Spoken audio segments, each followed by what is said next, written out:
Setelah melakukan pengisian dokumen persiapan observasi di platform Merdeka Mengajar, maka langkah selanjutnya adalah pelaksanaan observasi itu sendiri. Bagaimana langkah demi langkah pelaksanaan observasi kinerja guru yang dilakukan oleh seorang kepala sekolah atau observer sebagai tim kerja yang ditunjuk. Video kali ini akan membahas secara tuntas bagaimana langkah demi langkah pelaksanaan observasi kinerja guru. Pastikan simak video ini sampai selesai.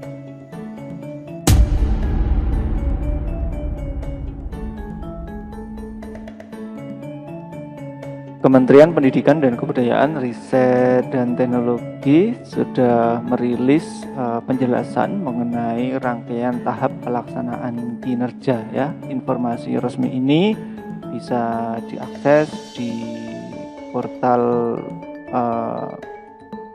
PMM ya. Nanti linknya bisa diakses melalui deskripsi video ini. Pada informasi yang disampaikan oleh Kemendikbudristek ini mengenai rangkaian tahap pelaksanaan kinerja, ini menggambarkan tahap pelaksanaan kinerja dalam fitur pengelolaan kinerja di PMM yang di sini digambarkan terdiri dari 5 langkah ya. Dan kita harus memahami persis langkah demi langkah yang dimaksud dalam tahap pelaksanaan kinerja ini. Baik, kita akan langsung bahas satu persatu langkah apa yang harus dilakukan guru ya, terutama setelah melakukan pengisian dokumen persiapan observasi guru. Langkah paling awal ini sudah dilakukan oleh rekan-rekan tentang persiapan observasi. Jika teman-teman, rekan-rekan semuanya, sahabat sang pengajar terlewat di tahap persiapan observasi ini, silahkan cek video tentang bagaimana cara mengisi dokumen persiapan observasi ya. Secara umum di sini kita diminta untuk memilih target perilaku yang ingin dipelajari gitu. Ada 3 pilihan, kita bisa memilih 1 sampai 3 target perilaku yang ingin dipelajari. Kemudian kita juga diminta untuk menentukan upaya perilaku ya untuk mencapai target tersebut. Dan kita juga diminta untuk menyepakati jadwal observasi dengan kepala sekolah. Atau kalau mungkin kepala sekolah menugaskan beberapa guru senior sebagai observer, sebagai tim kerja, maka kita juga harus melakukan kesepakatan jadwal observasi itu dengan observer kita. Jangan lupa unggah juga dokumen pendukung. Ini adalah RTP atau modul ajar yang digunakan saat observasi nanti. Dan silakan ditunggu sampai nantinya kepala sekolah atau observer yang ditugaskan itu melakukan observasi. Itu tahap yang pertama ya, tentang persiapan observasi. Jika langkah itu sudah dilakukan, maka kemudian kita masuk ke langkah berikutnya, langkah yang kedua yaitu tentang observasi kinerja begitu. Secara umum ini dibedakan menjadi 2 bagian. Yang pertama menjelang hari observasi dan yang kedua nanti adalah saat hari observasi. Menjelang hari observasi, silahkan kemudian disimak lagi ya rincian observasi itu berisi langkah-langkah yang akan dilakukan oleh atasan gitu ya. Jadi atasan nanti akan melihat rincian observasi untuk mengetahui apa saja yang perlu diperhatikan ya. Jadi dari target perilaku yang sudah dipilih oleh guru itu kan ada indikator-indikator tentang perilaku yang perlu dilaksanakan atau dianjurkan dan perilaku yang harus dihindari gitu ya. Dan inilah yang nanti akan menjadi fokus observasi kepala sekolah atau observer kita. Itu yang harus kita perhatikan menjelang hari observasi. Sedangkan di saat hari observasi silakan nanti guru mengajar seperti biasa dan disesuaikan dengan target perilaku yang sudah ditentukan, yang sudah dipilih ya dari centangan yang 1 sampai 3 itu.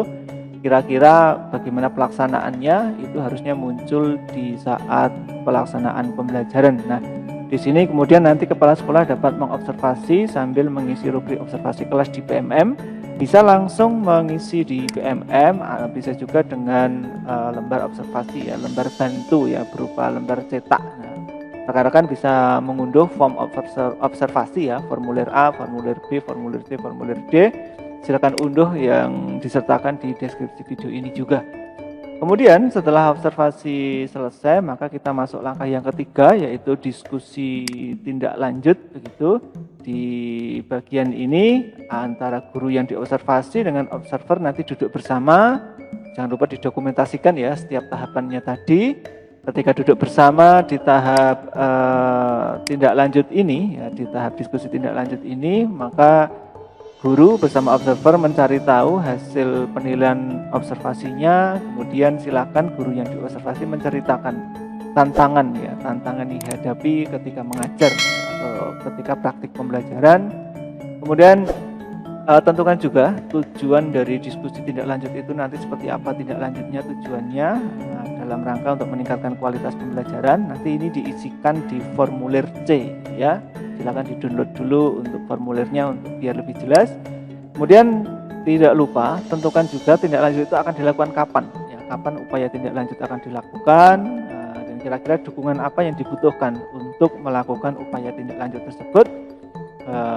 Jangan lupa tulis juga tujuan tindak lanjut dan upaya lainnya, ya, jika ada. Ini nanti silakan dicocokkan dengan formulir C, ya. Jadi kalau formulir B tadi dipakai saat observasi, ya, di pelaksanaan observasi ini nanti pakai formulir B. Di langkah yang pertama persiapan tadi pakai formulir A, gitu ya. Jadi sudah urut A, B, dan C. C itu di diskusi tindak lanjutnya. Kemudian di langkah yang keempat ini adalah upaya tindak lanjut.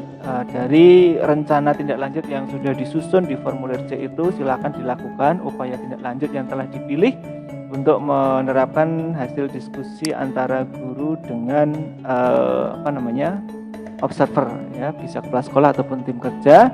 Nah, upaya tindak lanjutnya ini nanti bisa dilakukan di PMM maupun di luar PMM, ya. Silakan dipilih sendiri kira-kira mana yang bisa dilakukan. Nah, kita bisa memanfaatkan pelatihan mandiri yang ada di PMM sebagai upaya tindak lanjut, gitu ya.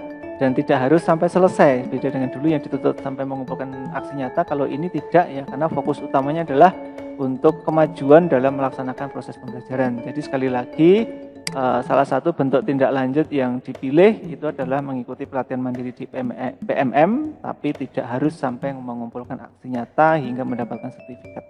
Nah, di langkah yang kelima adalah refleksi tindak lanjut. Nanti kita diminta untuk mengisi dokumen refleksi tindak lanjut, atau kalau dalam bentuk cetak itu formulir yang D, begitu.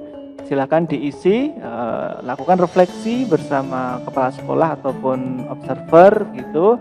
Dari tindak lanjut yang sudah dilakukan, seperti apa refleksi yang dilakukan oleh guru, tuliskan inspirasi apa yang didapatkan setelah melakukan upaya tindak lanjut tadi, tuliskan juga perubahan praktek di kelas. Jadi setelah melakukan tindak lanjut, perubahan praktek di kelasnya seperti apa, tuliskan nanti di formulir D. Jelaskan tantangan yang dihadapi dalam melakukan perubahan tersebut, dan tuliskan juga bagaimana rencana Anda mengatasi berbagai tantangan yang muncul. Nah, jangan lupa untuk kumpulkan dokumen refleksi tindak lanjut. Di sini kemudian kepala sekolah nanti akan menilai refleksi tindak lanjut yang sudah dilakukan oleh guru. Dan yang tidak kalah ketinggalan, tidak kalah pentingnya adalah pengumpulan bukti dukung. Unggah dokumen sesuai RHK pengembangan kompetensi, ya, mengikuti diklat, seminar, webinar, berbagi praktek baik, dan seterusnya. Silakan diunggah di PMM di tempat yang sudah disediakan. Jangan lupa cek hasil pengunggahan, ya, untuk melihat dokumen yang dikumpulkan tadi sudah betul-betul terunggah atau belum. Dan jika melakukan tugas tambahan, jangan lupa juga unggah dokumen tugas tambahan sesuai tugas yang Anda lakukan. Demikian info penting mengenai tahapan pelaksanaan observasi kinerja guru, ya. Sudah sangat detail rangkaian tahap pelaksanaan kinerja. Semoga video ini memudahkan langkah kita dalam memperbaiki kualitas pembelajaran.